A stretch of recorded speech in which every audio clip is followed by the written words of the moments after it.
신명기 14장 1절부터 8절까지를 제가 읽도록 하겠습니다. 너희는 너희 하나님 여호와의 자녀니 죽은 자를 위하여 자기 몸을 베지 말며 눈썹 사이 이마 위의 털을 밀지 말라. 너는 너희 하나님 여호와의 성민이라. 여호와께서 지상 만민 중에서 너를 택하여 자기의 기업을 백성을 삼으셨느니라. 너는 가증한 물건은 무엇이든지 먹지 말라. 너희 먹을 만한 짐승은 이러하니 곧 소와 양과 염소와 사슴과 노루와 불구스름한 사슴과 산 염소와 볼기 흰 노루와 뿔 긴 사슴과 사냥들 무릇 짐승 중에 굽이 갈라져 쪽발도 되고 새김질도 하는 것은 너희가 먹을 것이니라. 다만 새김질을 하거나 굽이 갈라진 짐승 중에도 너희가 먹지 못할 것은 이것이니 곧 약대와 토끼와 사반 그것들은 새김질은 하나 굽이 갈라지지 아니하였으니 너희에게 부정하고 돼지는 굽은 갈라졌으나 새김질을 못하므로 너희에게 부정하니 너희는 이런 것의 고기를 먹지 말 것이며 그 사체도 만지지 말 것이니라. 14장 1절부터 8절까지를 읽었는데 만민 중에서 택함받은 성민인 이스라엘 백성들에게 먹을 수 있는 것과 먹을 수 없는 것을 말씀해주고 있습니다. 오늘날 현대 과학이라고 하면은 여러 분야가 있겠죠. 뭐 의학도 있고, 뭐 생물학도 있고, 뭐 식품 영양학도 있고, 우리 먹는 것에 대해서 연구하는 여러 분야의 학문들이 있는데, 현대 이런 학문적인 입장에서 보면은 성경에 보면 무엇은 먹고 무엇은 먹지 말라고 얘기를 해주고 있지만 왜 그것을 먹지 말라고 하는지, 먹으면은 어떤 문제가 생기기 때문에 뭐 의학적으로, 뭐 식품 영양학적으로 왜 어떤 문제가 생기기 때문에 그것을 먹지 말라고 하는지는 구체적으로 연구되지 않았습니다. 그러니까 현대 학자들이 그걸 왜 그렇게 구별을 했습니까? 라고 물어보면은 이것이다라고 대답은 해주지 못하고 있습니다. 그런데 우리 과학이라는 게 한계가 있고, 과학이라는 것은 하나님이 지어놓은 피조세계를, 피조물을 연구하는 것이라고 그랬잖아요.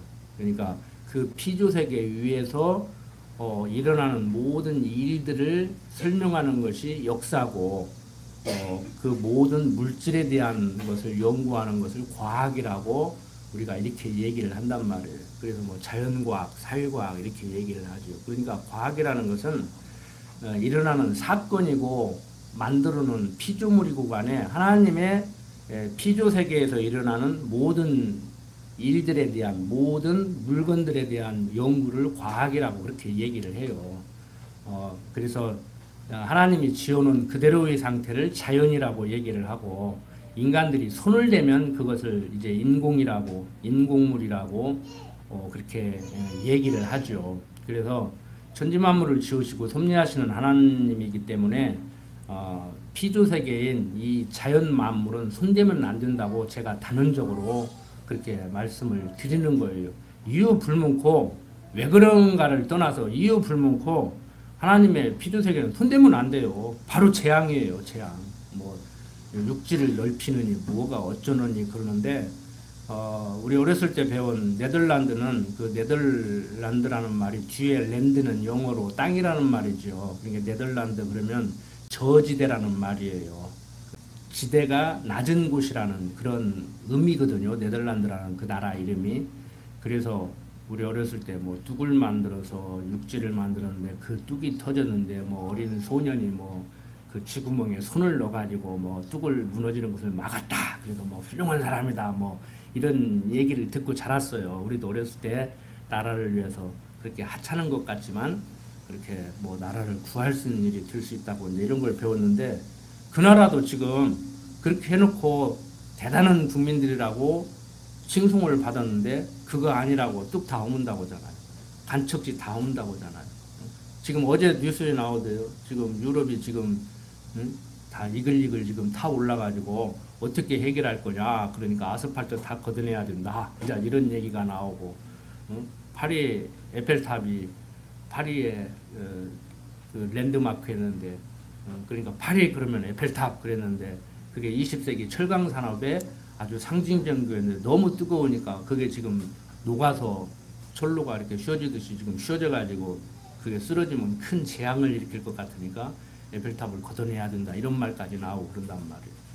그러니까 인간들은 그러고 살아요. 뭐 대단한 거나 해놓은 듯이 하다가 이거 아닌가 봐 그러고 이거 우리가 괜히 허튼 짓 했는가 봐 그러고 산다고. 그래서 어떤 역사학자는 역사는 순환한다고 인간들이 그 짓 했다 또 허물고 또 그 짓 했다 또 한 세대가 지나가면 아닌가 봐 그러고 또 새로운 세대가 오면 이것인가 봐 하고 또 하고 그 짓을 하고 산다고 그러는데 참 어리석지요.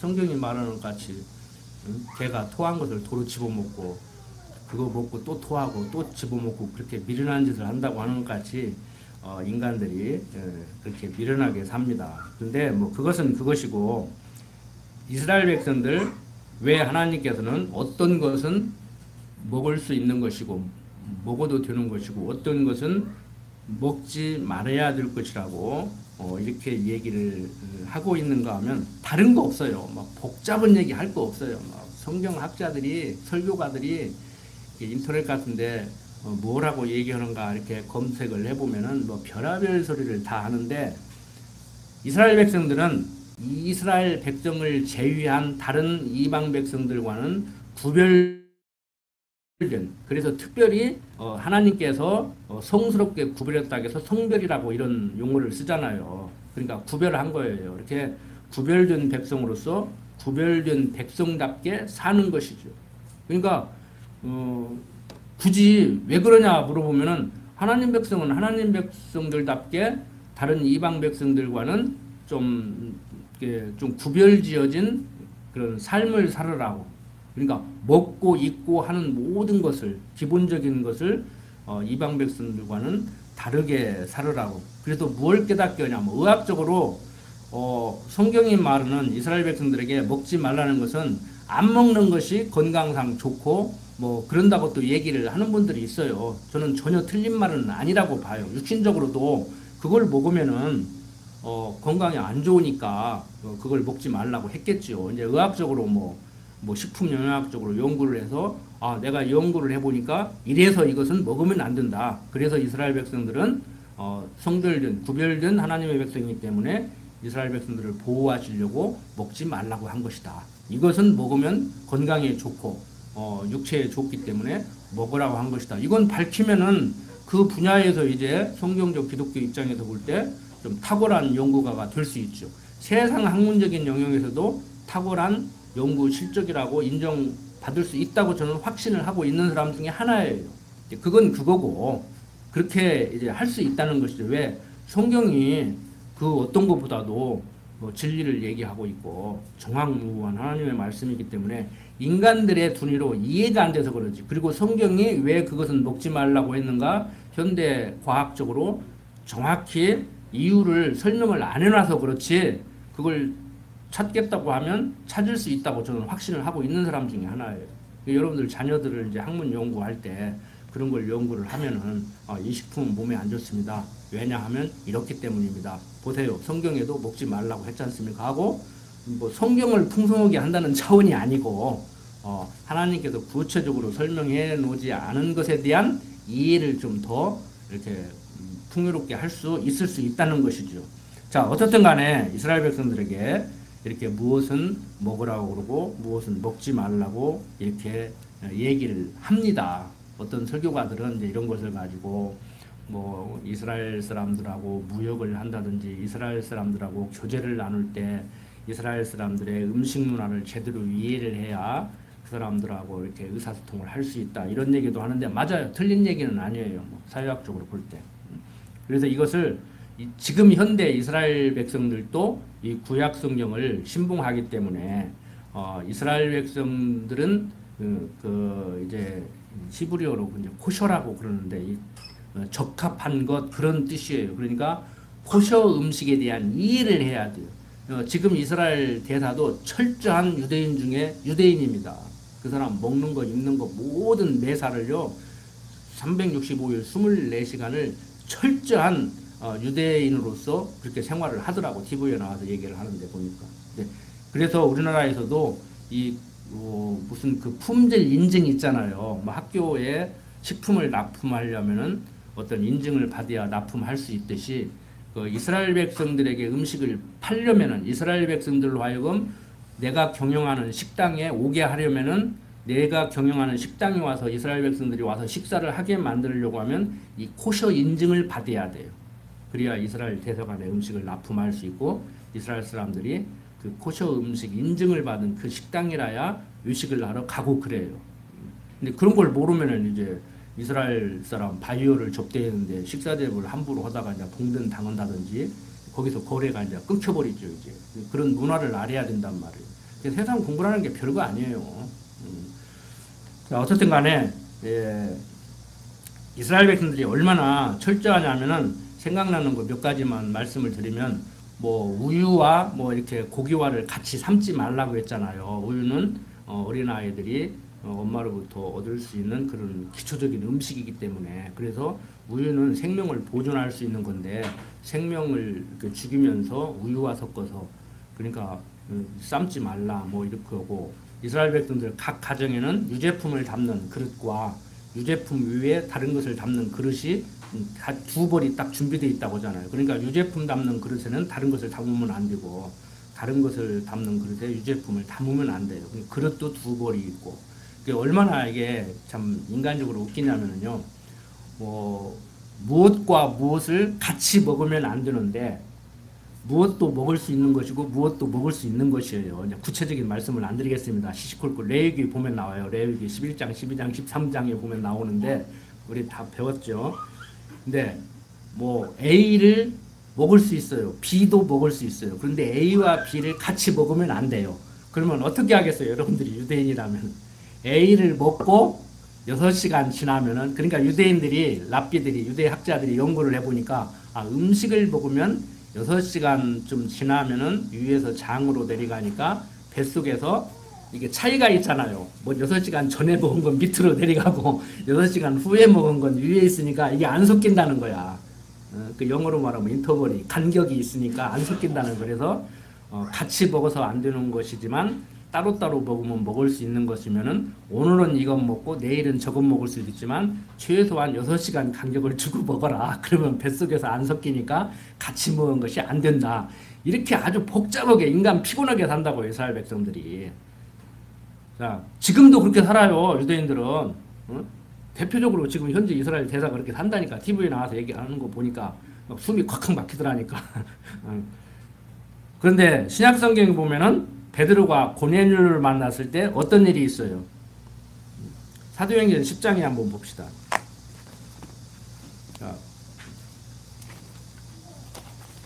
이 구약 성경 내용만을 신봉하니까 그것을 문자적으로 그대로 받아들여서 현대 그들의 문화를 형성하고 그렇게 살으니까 이게 문제가 되는 것인데 구약은 그림자고 신약은 실체란 말이에요.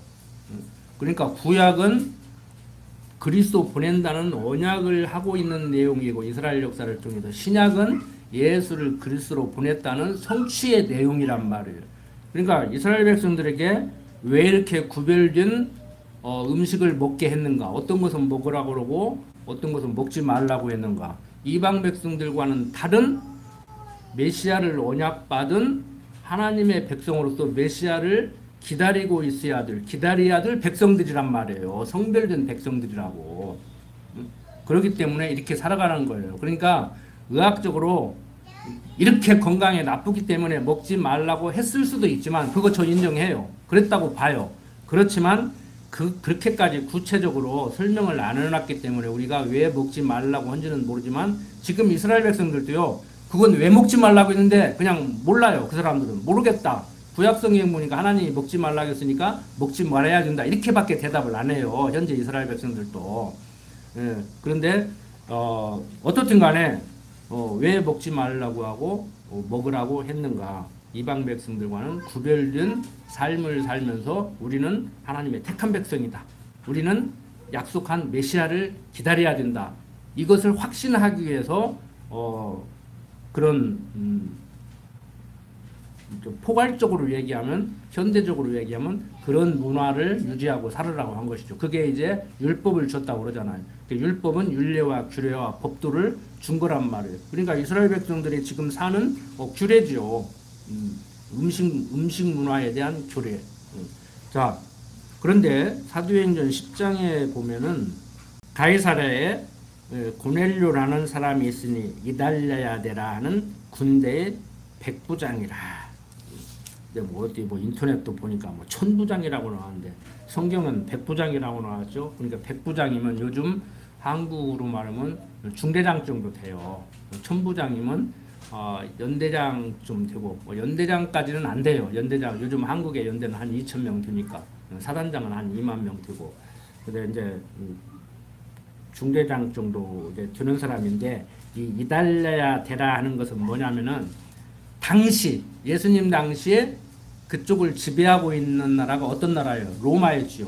로마 나라가 지금 이탈리아의 로마는 도시 이름이잖아요. 그런데 그때는 로마 제국이란 말이에요.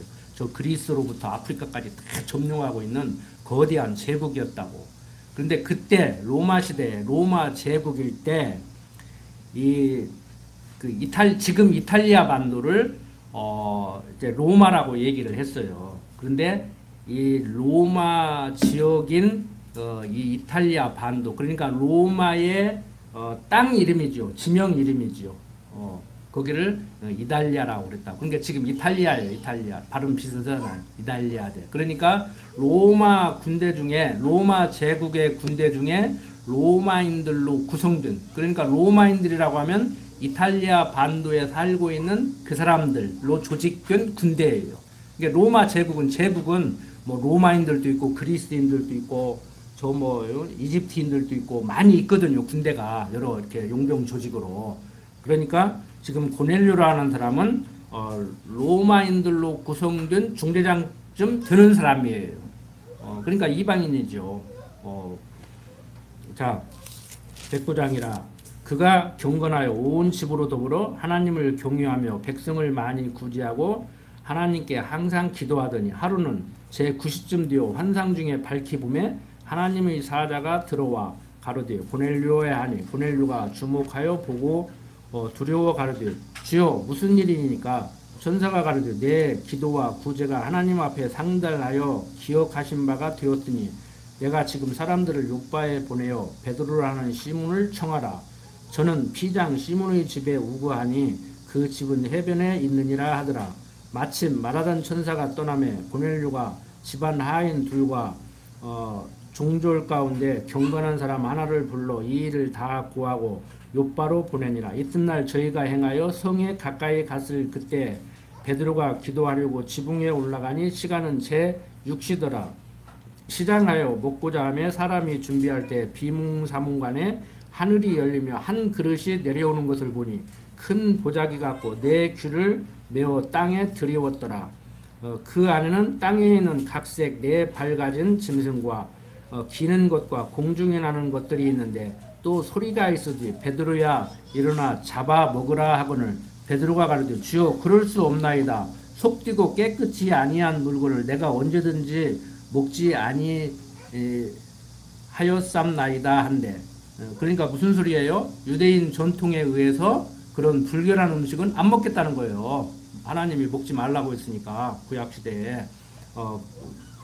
15절 또 두 번째 소리 있으되 하나님께서 깨끗게 하신 것을 내가 속되다 하지 말라 하더라. 이 일이 3번 있은 후 그 그릇이 곧 하늘로 올려 가니라. 베드로가 본 바 환상이 무슨 뜻인지 속으로 의심하더니 마침 고넬료에 보낸 사람들이 시몬의 집을 찾아 문 밖에 서서 불러 가르되 베드로라 하는 시몬이 여기 우거하느냐 하거늘 베드로가 그 환상에 대하여 생각할 때 성령께서 저들어 말씀하시되 두 사람이 너를 찾으니 일어나 내가 의심치 말고 함께 가라 내가 너희를 보내었느니라 하시니 베드로가 내려가 그 사람들을 보고 가르되 내가 곧 너희 찾는 사람이 너희가 무슨 일로 왔느냐 저희가 대답하되 백부장 고넬료는 의인이요 하나님을 경외하는 자라 유대 온 족속에 칭찬하더니 저가 거룩한 천사의 지시를 받아 너를 그 집으로 청하여 말을 들으려 하느니라 한데 하고 쭉 얘기를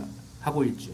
그러니까 구약시대에 이스라엘 백성들에게 먹을 수 있는 음식, 먹지 말아야 될 음식을 구별해서 줬는데 베드로에게 지금 고넬료를 만나게 지금 하시는 그러한 섭리 가운데 하늘에서 그러니까 보자기에 네 줄을 달았다는 얘기는 여러분들 시골에서 그 새우 잡을 때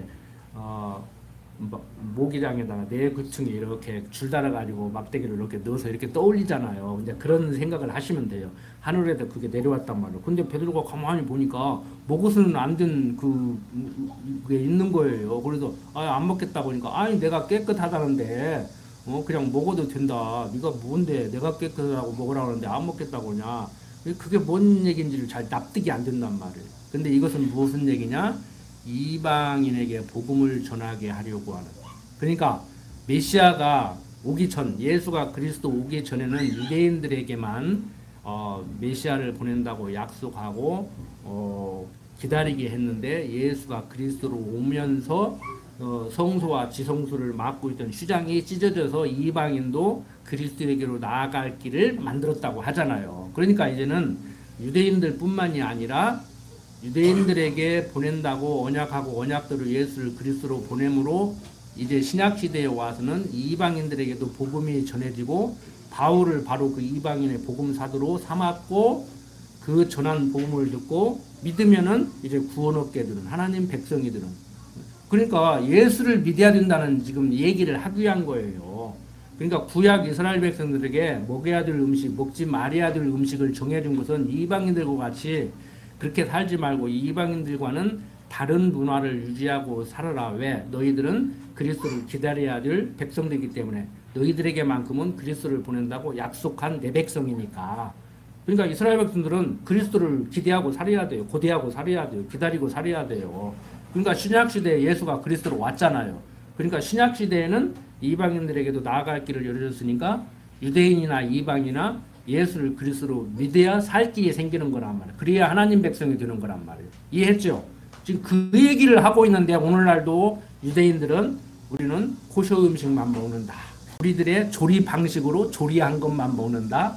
우리들의 문화 속에서 유제품만 담을 수 있는 그릇에 유제품을 담아야 먹지. 유제품을 담으면 안 되는 그릇에 유제품을 담아서 주면 우리는 못 먹겠다. 이제 이러고 이제 얘기를 하는 거예요.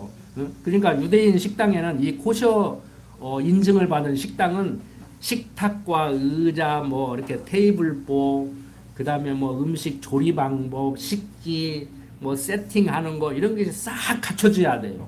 완전히 이제 완벽하게 갖춰져야 그 사람들이 가서 마음 놓고 식사를 하는 거예요. 그리고 이제 뭐 세상적인 것이죠. 이제 그들의 그 문화를 모르면은 이제 바이어를 접할 때 낭패를 보는 것이죠. 이제 대학에서 그런 거 배우는 거예요. 나한테 오면 내가 더 잘 가르쳐 주지. 유학 갔다 온 교수도 가르치는데 이상하게 가르치더라고. 성경을 모르니까 성경을 공부해야 되는데 다 성경에서 나온 건데.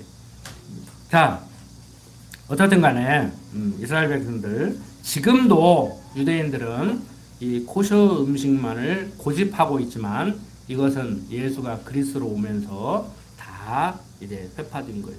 다 이제 필요 없는 거예요. 그러니까 우리는 그러면 무엇을 먹고 어떻게 먹여야 되고 얼마나 먹여야 됩니까? 다 아시고 계시죠? 무엇을 먹어야 돼요? 잡수고 싶은 것 잡수십시오. 몸이 신호를 보내요. 오늘은 콧구멍으로 뭐 갈비냄새가 슬슬 들은다느니 옛날 없어서 어쩔 수 없이 살기 위해서 먹었던 보리개떡이 먹고 싶다든지 나이 드신 분들은 그래서 나이 먹으면 추억으로 먹는다고 그러잖아요. 영양가가 있냐 없냐를 떠나서. 근데 요즘 옛날 없어서 떠먹던 보리개떡, 뭐 보리밥 이런 것이 다 웰빙 식사라 가지고 또 비싸게 받대 또. 그게 참 아이러니한 거예요. 옛날 먹을 쌀이 없어서 안 굶어 죽으려고 먹었던 것이 요즘 젊은 사람들은 웰빙 식당이라 가지고 차 타고 1시간씩 가도 비싸게 주고 사 먹고 그 짓을 오고 산다고. 그러니까 참 그걸 참 안타까워해야 될지 축하를 해야 될지 참 세상 보면은 아이러니하죠. 지금 복잡해요. 세상 보면 참 복잡하다고 납득하기가 힘든다고. 자, 어쨌든 간에 오늘날 우리는 잡수고 싶은 거 잡수십시오. 그게 뭐 건강에 좋느니 나쁘느니 뭐 의학적으로 식품 영양학적으로 어쩌고 간에 잡수고 싶은 거 잡수십시오. 오늘 당장 점심때 가서 냉면 한 그릇 잡수고 싶으면 냉면 한 거 잡수고 싶고 뭐 콩비지는 뭐 콩국수가 잡수고 싶으면 잡수고 싶고 여름에는 뭐 이열치라고 막 푹푹 삶아서 삼계탕 하나 뜯어야 된다 하면 그거 잡수고. 자, 잡수고 싶은 거 잡수고 싶고 어떻게 먹어야 돼요? 그냥 맛나게 먹고 싶시. 그냥 깔짝깔짝 하지 말고 입맛 없으면 먹지 말고 애들도 젓가락 들고 깔짝깔짝 하면 밥 굶겨버려. 시장인 반찬이라고 배고프면 다 먹게 있어. 먹은 게 있으니까 그래. 배부르니까 그래. 먹기 싫으면 깔짝깔짝 하지 말고 만드는 사람 기분 나쁘니까 밥맛이 없네 그러고 딱 숟가락 놔버리고. 얼마나 먹어요? 잡수고 싶은 만큼 잡수는데 제 경험을 얘기하면 뭐 의사들도 그렇게 얘기하지만 위장이 이제 한 100리터다 그러면 한 70리터나 80리터만 넣으라고 그러더라고요. 이게 전라도 사투리인가 이게 뭐 일본어인가 뭐 짜고 난다 그러죠. 막 식군증 많이 먹어가지고 위장을 못 움직이고 막 그런 양반들 있다고. 그러지 말고 편안하게 잡수고 싶은 거 잡수고 잡수고 싶은 만큼 잡수고 맛나게 잡수고 그러면 돼요. 그 복잡한 얘기 하지 말라고. 뭐 의학적으로 식품 영양적으로 막 복잡하게 따지지 말고 그렇게 먹으면 돼요. 그럼 몸에 좋은 거예요 다. 이제 뭐 이렇게 그 이상한 건 또 잡수지 말고 뭐 막걸리인 줄 알고 또 뭐 농약 같은 거 잡수지 말고 또. 자, 어쨌든 간에 우리 건강을 위해서라도 잡수고 싶은 거 잡수고 적당히 잡수고 맛있게 잡수면 그걸로 해결돼요. 설령 몸에 좀 안 좋은 것이라도 맛있게 잡수면은 몸에 좋은 거 맛없이 먹는 것보다 훨씬 더 건강에 좋을 수도 있는 거예요. 제가 하는 얘기가 아니고 의사들도 그렇게 얘기하고 식품영양학과 교수들도 TV에 나와서 그렇게 얘기하더라고. 뭐 권위 있다고 하는 사람들이 그 방면에 권위 있다고 하는 사람들이 하는 얘기니까 뭐 그 사람들 말도 뭐 귀담아 들을 필요가 있죠. 그 사람들이라고 다 엉터리 없는 소리는 아니에요. 하나님의 세계를 조금씩 이렇게 훔쳐보는 거니까 조금 이해를 하는 거니까. 자 계속해서 봅니다. 이제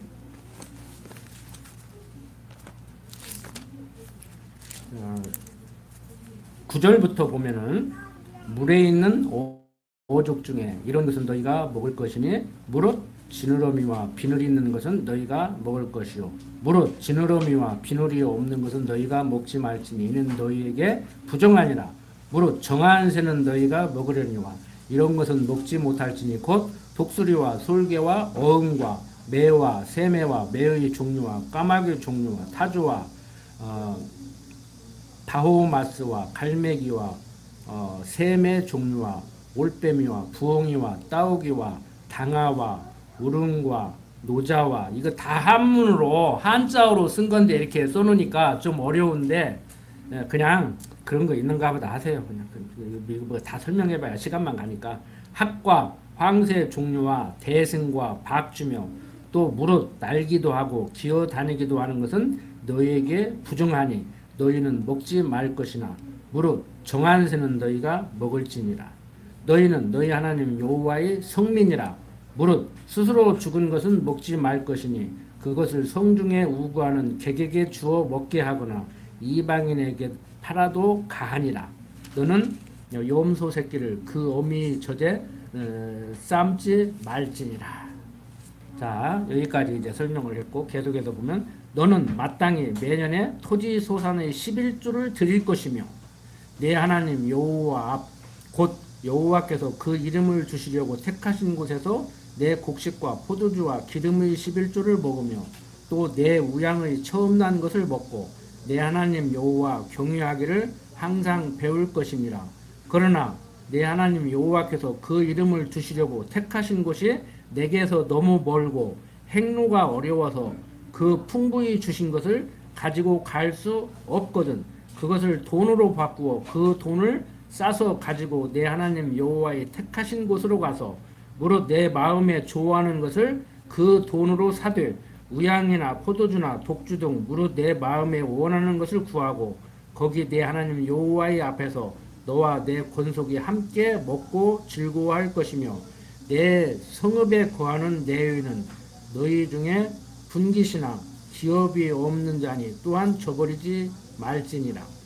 매 3년 끝에 그의 소산의 10분의 1을 다 내어 내 성읍에 저축하여 너희 중에 분깃이나 기업이 없는 내인과 내 성중에 우거하는 객과 및 고아와 과부들로 와서 먹어 배부르게 하라. 그리하면 내 하나님 여호와께서 너희 손으로 하는 범사에 내게 복을 주시리라고 얘기를 하고 있습니다.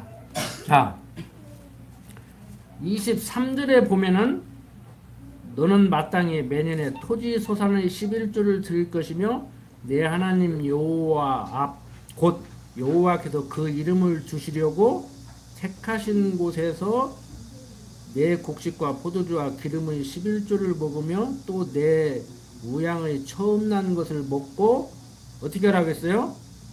내 하나님 여호와 경외하기를 항상 배울 것이니라고 얘기를 해요.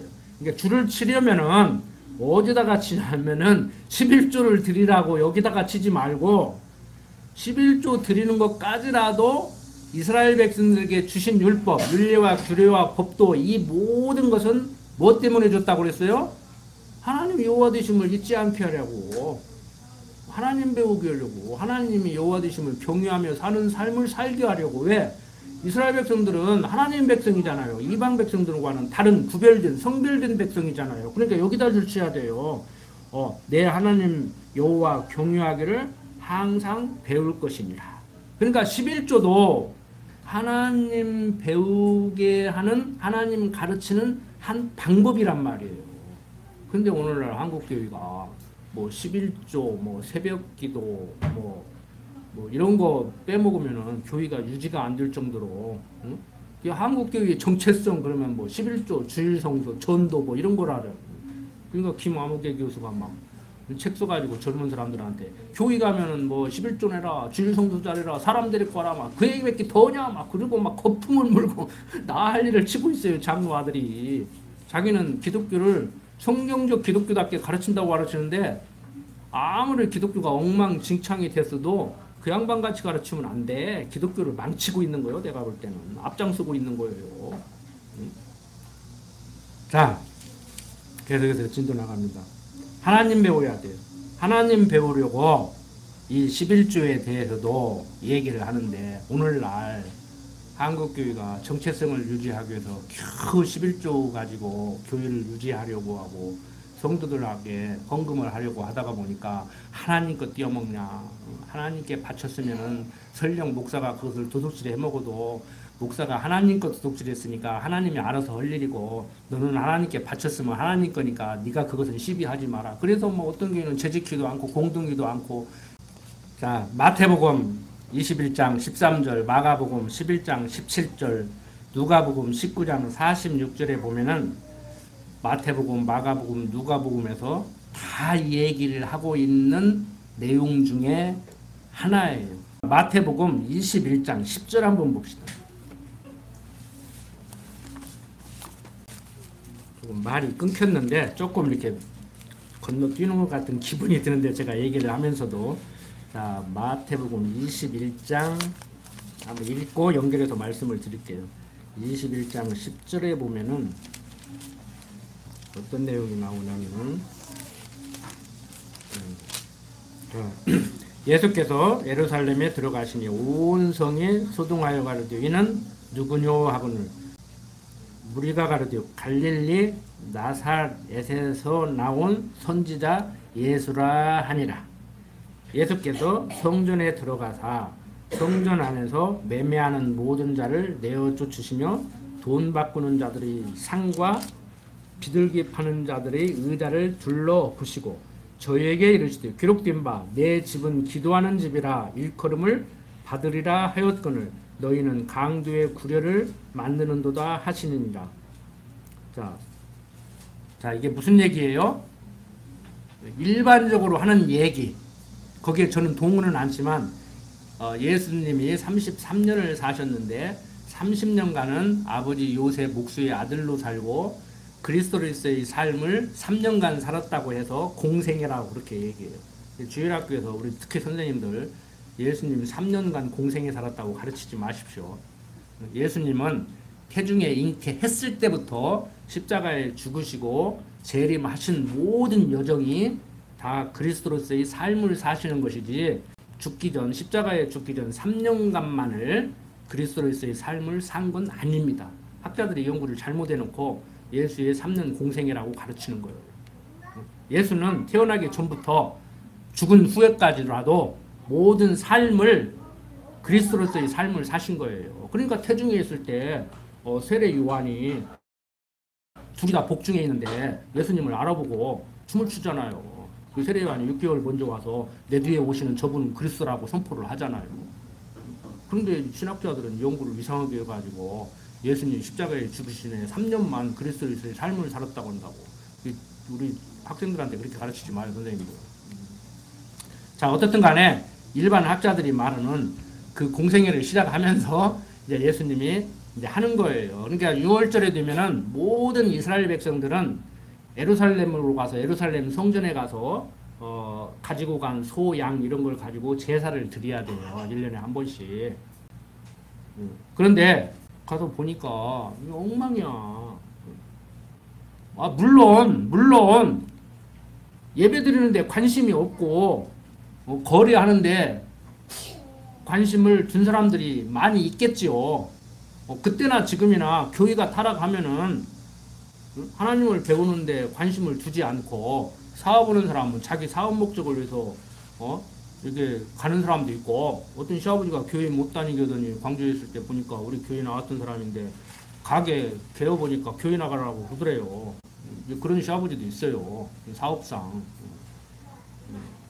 어쨌든 간에 이 문자적으로 예수님께서 내 아버지 집은 기도하는 집인데 강도의 구애를 만들었냐, 이걸 가지고 뭐 오늘 아침에도 이제 뭐 인터넷을 이렇게 한번 찾아봤어요. 다른 사람들은 어떻게 설명하는가 봤더니 기도에 초점을 다 맞춰가지고 뭐가 어쩌고 저쩌고 막 하는데, 지금 그런 얘기가 아니에요. 이 얘기는 그건 제 생각이고 그 사람들 생각은 다른지는 모르지만, 이건 저만의 생각인지는 모르지만 그 사람들의 말을요, 그 말이 옳고 그르를 떠나서 그 사람의 앞뒷말을 한번 맞춰보세요. 그 사람들이 말이 횡설수설을 하는가, 제가 횡설수설을 하는가.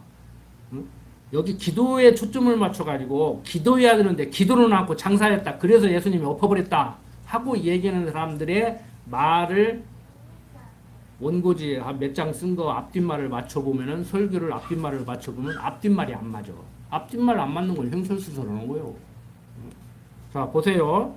왜 이때 당시에 예수님이 강도의 구례를 만든다고 하는 그런 모습을 보일 수밖에 없었는가? 자, 신명기 넘어갑니다. 다시. 자, 신명기에 보면은 뭐라고 얘기하고 있어요? 자, 예루살렘으로 가서 그 성전에 가서 예배를 드리는데 길이 멀고 험하고 그러면 어떻게 하라고 그랬어요? 물건을 갖고 가지 말고 소, 양 이런 거 끌고 갈 수가 없잖아요. 그러니까 돈으로 갖고 가서 거기 가서 사서 그걸로 제사 드리라고 했어요. 그랬죠? 그러니까 유대인들 그렇게 한 거예요. 예수님 당시도 돈 가지고 가서 멀리서 오니까. 응? 그때 당시에 디아스포라들이 있단 말이에요. 예루살렘에 못 살고 멀리 흩어져 있는 사람들이 있다고. 그 사람들이 예루살렘으로 6월절에 지금 양 끌고 가고 소 끌고 가야 되는데 멀는데 어떻게 끌고 가냐고, 사람 가기도 힘든데. 그러니까 돈으로 가지고 가서 그 성전 앞에서 이제 양 팔고 소 팔고 이렇게 염소 팔고 하면 그걸 사는 거예요. 근데 물론 예배 드리는데 관심이 없고, 응?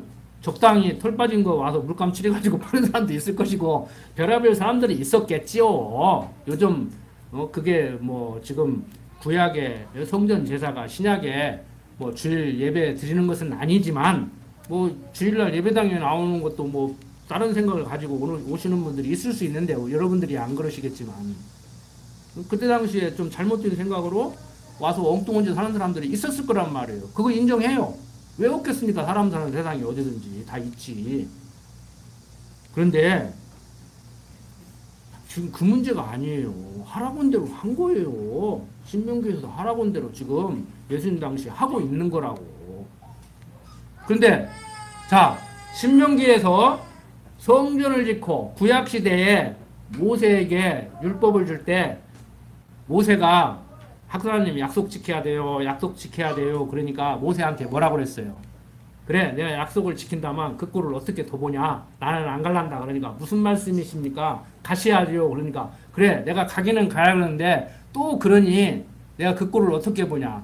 내가 그 꼴을 안 보려면 너희들로 하여금 나를 잊어버리지 않게 해야 되는데 방법이 하나 있다. 성막을 짓고 이제 예루살렘에 가서 성전을 짓고 거기에 내 이름을 두라. 그래서 법궤 안에 아론의 쌍난지팡이, 만나 항아리, 만나 담았던 항아리, 그 다음에 십계명 2돌판을 넣어서 지성소에 갖다 놓고 행군을 할 때도 제일 앞장서 가게 만들고 법궤를 멈추면 진영 가운데다 놓고 예루살렘 성전에 지성소에 딱 봉안을 했단 말이에요.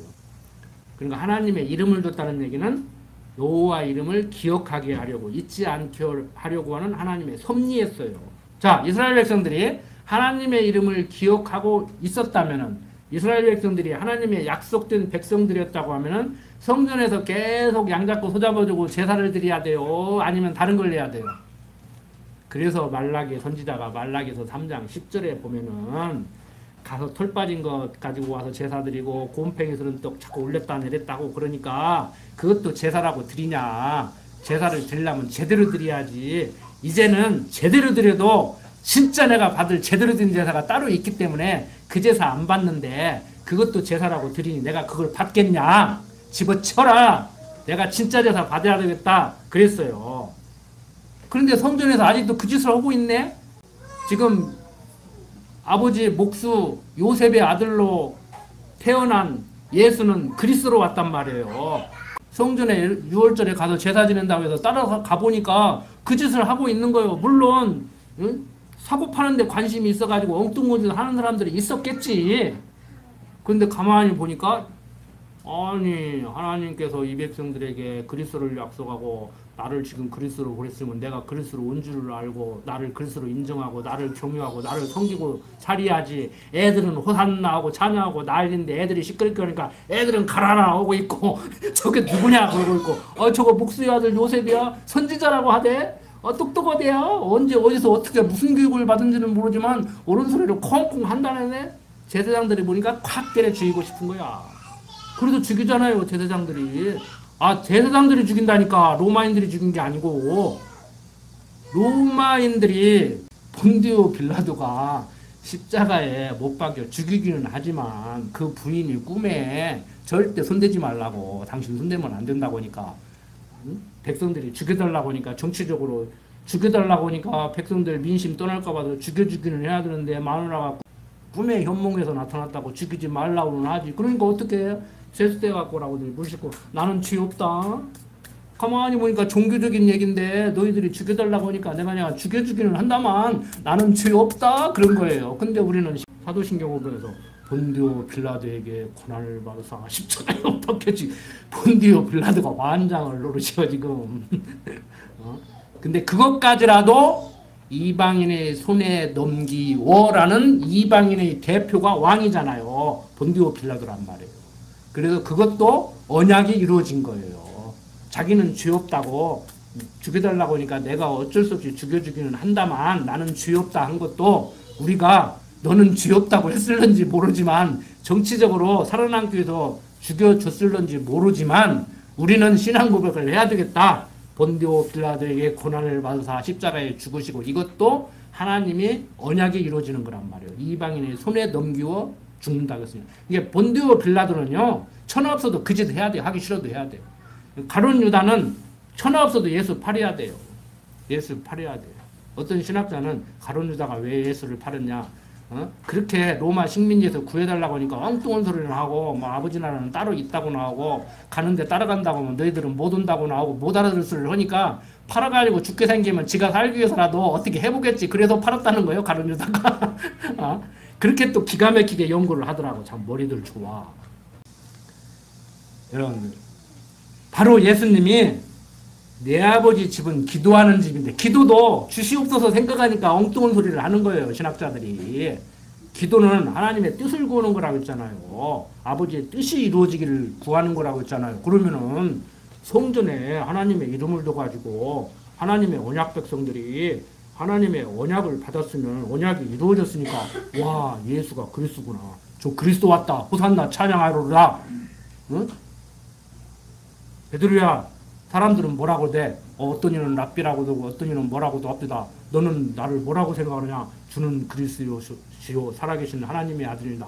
오, 네 믿음이 좋도다. 맞다. 그러는데 그 말도 자기식으로 대답한 거예요. 예수님이 생각하는 대답을 한 것이 아니고 그것도 이어가지고 자기식으로 대답을 한 거예요. 그러니까 똑같은 말을 한다고 똑같은 말이 아니라니까요. 베드로가 주는 그리스도시요 살아계신 하나님의 아들이라고 신앙 고백한 것까지라도 명제적으로는 맞은데 그 의미가 달라. 생각하는 게 있어. 베드로가 생각하는 게 있어. 그러니까 명제적으로는 맞다 하면서도 말은 그렇다면 너 3번 부인할 건데 너 엉뚱한 짓 할 거야. 너 엉뚱한 생각하고 있잖아. 지금 다 알고 있어요. 예수님. 바로 그런 맥락으로 너희들 여기서 뭐 하고 있어? 이거 바라보면 뭘 생각해야 돼? 이거 하나님 언약 백성들이잖아. 너희들. 그러면 나를 그리스도 알아야 되지. 아직도 예배 드린다고 와서 겨우 한다는 짓이 와가지고 장사나 하고 엉뚱한 짓들이나 하고 지금 그러고 있어요. 에이 빌어먹을 놈들. 그거 엎어버린 거예요. 그래서 거기서 막 기도 제대로 오라는데 안 하고 엉뚱한 짓을 엎은 게 아니라고. 응? 예수님이 그러잖아요. 이게 뭐냐. 우리들의 성전입니다. 몇 년 동안 쉬었냐? 38년 가신다. 팔아버려라. 그러니까 저 미친 죽이려고 했는데 내가 3일 만에 다시 세우려고 그러니까 아 저거 돌았구나. 그거 죽이면 웃기는 거지. 정신이 해찌려지는데 그거 죽이면 뭐돼. 온전한 정신 같은 사람은 때려 죽이고 싶지만 응? 허문다고 할 때 콱 죽이려고 했는데 3일 만에 세운다고 하니까 미친다. 그리고 끝내버린 거예요. 근데 그것은 무엇을 두고 얘기한다고요? 벽돌로 쌓은 성전이 아니고 주님의 몸된 교회 당신을 두고 얘기한 것이라고 성경은 얘기하고 있잖아요. 그러니까 예수를 그리스도로 섬겨야 돼. 그런데 아직도 유대인들은 지금 뭐 이슬람, 유대교, 뭐 개신교 모여가지고 서로 자기 성전이라고 성지라고 가톨릭까지 가가지고 난리 법석을 차지하고 지금 이슬람이 차지하고 있잖아요. 동국의 벽이라고 해가지고 벽 하나 남겨놓고 거기 가서 난리들을 치고 있는데 유대인들은 그걸 뺏어서 무엇을 하려고 하느냐. 솔로몬 성전을 재건하고 거기서 양 잡고 소 잡아가지고 제사 드리려고 아직도 그것을 하고 있다고. 그러니까 회교도들이 중동 사람들이 아는 거예요. 너들 화평, 평화 웃기지 마. 너희들 지금 그 생각하고 있잖아. 너희들 어떻게 믿어 내가. 어?